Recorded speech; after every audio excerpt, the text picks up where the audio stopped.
Today, the phrase, "Are we sexually compatible?" pops up periodically, but I wonder what that has to do with anything. Learning to love one another is about more than sex. Sex is an expression of committed love, not the cheap imitation propagated today. If sexual compatibility is the litmus test for love, what happens when one person becomes physically incapacitated, even if he used to be Superman? If you say Superman, I think of Christopher Reeves. He was the tall, dark, strong, and handsome Superman of the late 1970s and into the 80s. However, in 1995, Reeves became paralyzed from the neck down after a horse riding accident. Dana Reeves loved her husband Christopher until his death in 2004. In an interview, Dana related, her husband could not move, but that didn't change her love for him. We're as physical with each other as we can be, and we're as close as we can be. As you notice, I don't know many couples who've been together for 15 years who do sit hand in hand. I mean, we kiss all the time, said Dana in 2002. After his death, Dana reported she had promised to love, honor, and cherish him until death in her wedding vows, but she amended that part of her vows to say she'd love, honor, and cherish him forever. There's a popular musical and movie called Fiddler on the Roof, and in there's a scene where Tevye questions, "Do you love me?" and it stopped Golda in her tracks. They'd been married for 25 years. It was an arranged marriage, but they were told they'd learn to love each other. And for all of those years, they'd made the adjustments every couple makes.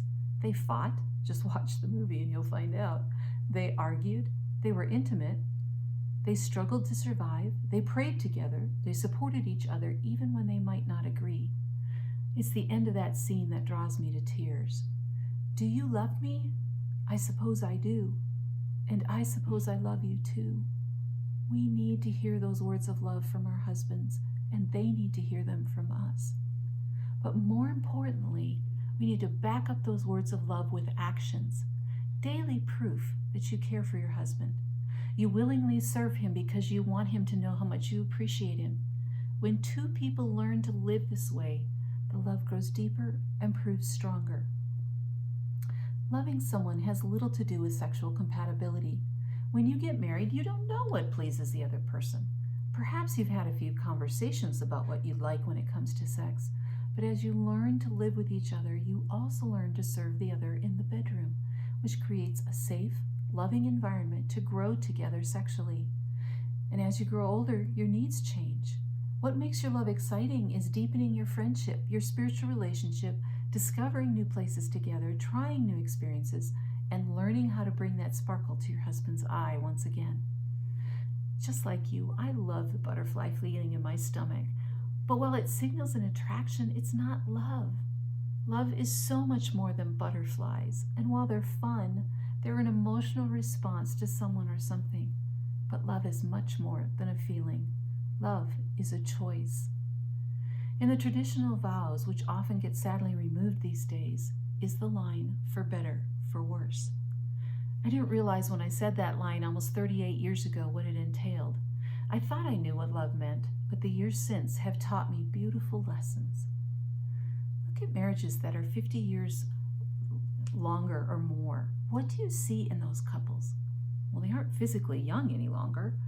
Sometimes they even begin to physically resemble each other. But what is it about couples with this longevity that makes us want to watch them? One thing I've noticed is there's an unspoken communication between them, a steadfastness. I know that's an old word, but it means immovable, not subject to change, firm in belief, determination, or adherence. I love that. Two people who've remained committed to each other for over 50 years embody this quality. They know the other person has their back. They've weathered the good, the bad, the ugly together and still hold hands. I want that, don't you? Another thing I've noticed is that they're comfortable with each other. At this point in their lives, the physical isn't what you'd expect would draw them together. After all, do you love your wrinkles and crepey skin and graying hair? I'm not thrilled about it, yet I often hear my husband tell me how beautiful I am. Guess that means beauty isn't just like the song says, in the way you look tonight. This husband sees the sparkling character in his wife. She sees his protectiveness and provision through the years. She knows how he likes his coffee, and he knows she needs an extra layer in the evening to stay comfortable. He loves the way she is strong where he is not, and she treasures his strengths that make her feel safe. Another thing I've noticed is they exhibit a oneness that draws you in. I remember watching my grandparents interact. Often I felt this oneness, this interplay that I couldn't be a part of, but I longed for that closeness with another person. I desired to be known so well that nothing would dim the light in the other's eyes for me. It's a beautiful, breathtakingly honesty that's developed through years of struggle, laughter, pain, joy, and the ups and downs. It's forged through doing life together. Observing a bond like this broken only by death reveals the spiritual nature of this love, this knowing, this oneness. And I, for one, seek that relationship more than sexual compatibility. Today, I encourage you to speak lovingly to your husband. Find ways to show him how special he is to you, and back up your words with actions. Practice this love that transforms your life. What I've discovered in the years since God remade my marriage is that this love takes my breath away.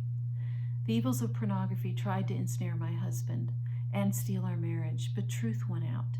That was over a decade ago, and our marriage is better than ever now. The butterflies are lovely, but give me this incredible knowing and being known and loved for who I am, warts, bad habits, failures, inconsistencies, and all. And he the same. I prefer this acceptance, authenticity, and action over those butterflies. It's complete body, mind, and soul compatibility. Well, my goal? To outlove my husband. Now that's a tough call because he's so stinking good at demonstrating his love for me, but it's sure fun figuring it out. What about you? If your marriage feels more like two roommates, it's time to choose each other again. Don't ignore this warning sign. What's one action you can take today to demonstrate your love for your husband? Remember that special something you love to do together, and figure out how to make time for the two of you in the next week or two. If you need help, please reach out. You can hop over to my website at KirstenDSamuel.com. Kirsten is spelled Kirsten, D as in Diane, Samuel, SAMUEL.com. There's a bunch of free resources there for you. And if you'd just like someone to talk to and maybe bounce some ideas off, click that free consultation button. Until next time,